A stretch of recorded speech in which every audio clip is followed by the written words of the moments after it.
You know how, on Halloween night, people always gather around the campfire and tell scary stories about strange things lurking in the woods and nobody believes them? Well, sometime those stories are true. Last year, just before Halloween, I was home watching TV when I heard a knock on the front door.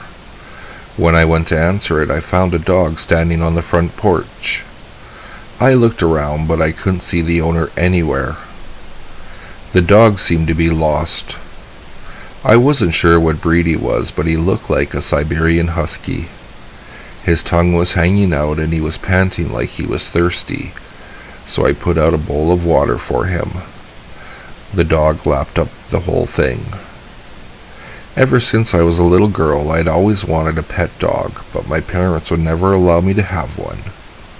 I didn't want to bring him inside the house, so I put him in the backyard. I gave him some leftovers to eat, but he just turned up his nose at them and refused to touch anything. That evening, when my parents came home, I told them about the lost dog. At first, they told me I would have to get rid of it, but after much begging and pleading, they told me I could keep it. However, they didn't want it inside the house. My mother was allergic to dogs. The dog slept in the garden shed. In the middle of the night, I woke up and looked out my bedroom window. I could see the dog's glowing eyes in the darkness. It seemed like he was just standing there, staring up at me. It gave me a very eerie feeling. The next day was Halloween. In the morning, I went to the store and bought a can of dog food. When I got home, I opened it up and put it into a bowl. The dog looked very hungry, but he refused to eat the dog food. I couldn't understand what was wrong with him. That evening, little kids were running up and down the street, dressed in their Halloween costumes. It kinda made me wish I wasn't too old for trick-or-treating. So I decided to take the dog for a walk in the forest behind our house. After a while, we came across a group of 3 teenage girls who were camping in the forest. They were planning to have a Halloween party in the woods, and they had brought some food and drinks with them. The girls were around the same age as me, so we chatted for a while. They asked me if I'd like to join them. One of the girls tried to pet the dog, but he just growled at her. He didn't seem to like being touched by anyone. They were having trouble pitching their tent, so I decided to help them. Between the 4 of us, we managed to set up the tent. I looked around and realized my dog was nowhere to be seen. I asked the girls to help me look for him. By now, it was dark and the stars were out. The moon was pale and full, and the wind was whistling through the trees. We decided to split up into 2 groups. The first 2 girls went off together and I paired up with the third. We spent a long time looking for my dog, but there was no sign of it. Eventually, we gave up and started back towards the tent. Suddenly, we heard shouts and high-pitched screams echoing through the trees. We ran all the way back to the tent, and when we got there, we found the other 2 girls laying in a pool of blood. They were terribly injured. One of the girls was unconscious, and the other was barely clinging to life.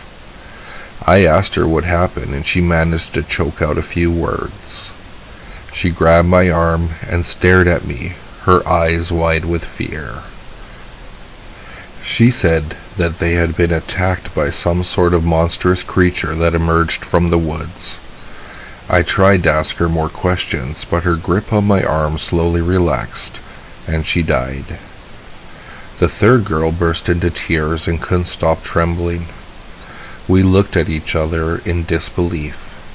Neither of us knew what to do. We were terrified, but we didn't want to leave the dead girls lying out there in the grass. We decided to carry them into the tent to protect them from being eaten by wild animals. As we crouched inside the tent, desperately trying to think of what to do, we suddenly heard strange noises outside. For a minute, I didn't know if the sounds were real or if it was just my imagination playing tricks on me. It sounded like a dog yelping in pain.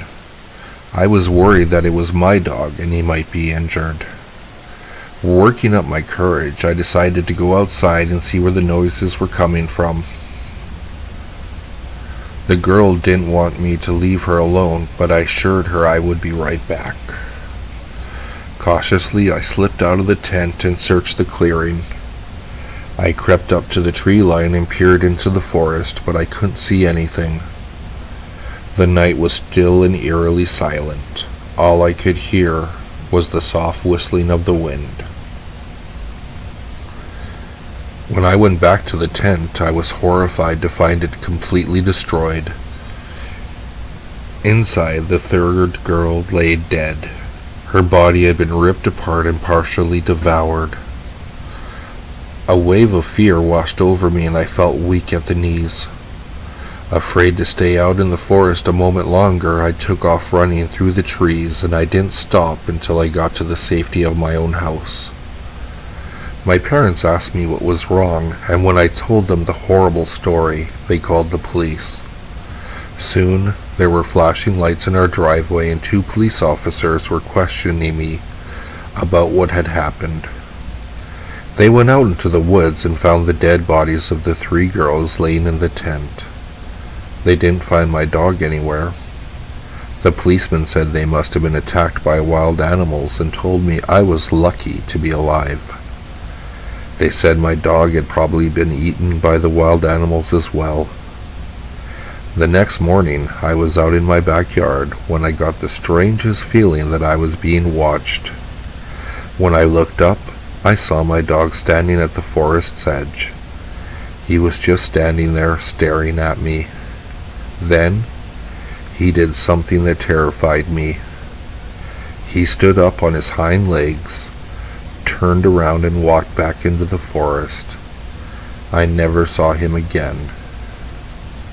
The lost dog is still out in those woods. Now and then, somebody spots him lurking in the trees. Whenever there is a full moon, I go around our house making sure all the doors and windows are securely locked. Then, I lie in bed and pray for the morning to arrive. 2 female college roommates were staying in their dorm room during the university's Christmas vacation. All of the other girls on campus had gone home, so they were completely alone. The roommates were trying to do some studying, but they ended up just spending hours browsing the internet on their laptops. Late that night, one of the girls felt hungry, so she told her roommate she was going downstairs to get some food. She assured her friend that she would be back in a few minutes. Then she took the keys to open the kitchen door and walked off down the hallway. The other girl sat in her room using her laptop and waiting for her roommate to return. After a while, she began to feel sleepy, so she undressed and got into bed. As she was about to fall asleep, she heard a gurgling moan coming from down the hallway. She froze, laying in bed, her heart pounding. The sound stopped, but it was replaced by a dragging noise. The girl was terrified. She couldn't lock the door because her roommate had taken the keys with her. All she could do was lie there shivering as the sound drew nearer and nearer. She listened, shaking with fear, as the dragging sound came closer and closer, stopping right outside her door. Then, something began scratching at the door. Frightened beyond belief, the girl jumped out of bed and hid in the closet. The trembling girl was afraid to move a muscle. The scratching noise seemed to go on and on. Eventually, she managed to fall asleep, curled up in the closet. The next morning, the girl cautiously stepped out of the closet. The scratching sounds had stopped, but she was still too frightened to open the door. Looking out her window, she saw a mailman passing by and shouted for him for help. She heard the mailman's footsteps entering through the college dorm and coming up the stairs into the hallway. Suddenly, the footsteps stopped. "Is everything okay?" cried the girl. For a few seconds, there was just silence. "Yes, everything's okay," shouted the mailman. "Just stay in your room and I'll get the police." "What's wrong?" asked the girl. "Nothing," came the mailman's reply. "Just stay where you are. Don't come out." But the girl was already turning the handle and opening the door. As the door swung open, the girl saw the mailman standing there, his face pale and his eyes wide with fear. Then she looked down and screamed in horror at what she saw. Her roommate's dead body was sprawled out on the floor, lying in a pool of blood. There was a hatchet buried in her head, and her fingernails were worn down to bloody stumps from scratching on the door for help. When I was in the 4th grade, my family moved into a house in Cypress, California. On the outside, it looked like any other on the block, but on the inside, it was anything but normal. The layout of the upstairs had changed by the previous owner and went from a 4-bedroom to one large loft. But there was something else in that house that for the longest time only us kids encountered. On the first day as we moved in, we watched a spice rack that was the back counter. It slid across the tile counter and over the lip at the end of it and crashed onto the floor. Our parents did not believe us when we told them. They just thought one of us had done it ourselves. But as the weeks went by, things continued. The clock in the kitchen would periodically jump off the wall and land on the refrigerator 3 feet away. Never once did it hit the ground. The TV and stereo would turn on by themselves, tuned to a station with nothing but static. 3 to 4 times a week we would hear scratching noises on the east side of the house, and there were no bushes or trees on that side. My little sister and I every so often would hear someone moving around in the upstairs closet when no one was up there. My parents, however, thought this was all just our imaginations until one night. My sister Tina and I, along with the 2 of my other sisters, were up in her part of the loft one night, watching TV. We started to hear music from the music boxes on the other side of the loft where my other 2 sisters' beds were. They decided to go see what was happening, and as they turned the corner of the stairs, that is when it happened. From outside Tina's window, a voice called out to her. In a scratchy whisper, it called her name over and over. By the time it called her name the 3rd time, we were already heading down the stairs, followed by my other 2 sisters. They were running because they got to the music boxes, and then it stopped playing. We ran to our dad. After telling him what happened, he decided to go check it out. We followed him up the stairs to the window, all of us moving as one. But you could hear a pin drop with the silence that followed him opening the curtains. On the window was 2 smeared handprints on the outside, and hanging from the beam of the roof was a noose. My dad thought someone had tried to break in and called the police. After they arrived and checked the house and the surrounding property, they found nothing. They told my dad that no one could have gotten to that side of the house from the outside. Only from the inside was it possible. That is when they informed my dad of what occurred in the house years before. It seemed that the owners, prior to the one we got the house from, had a teenage daughter. One day when they had come home early, they discovered her body swinging from a noose from that very window, and on the outside of the window were 2 smeared handprints. That's all my dad needed to hear.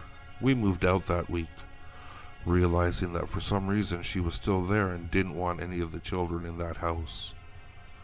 From time to time I go by the house in Cypress and always get the feeling something is watching me. But to this day, when I hear something outside the window, I hesitate to look, in fear something may be looking back.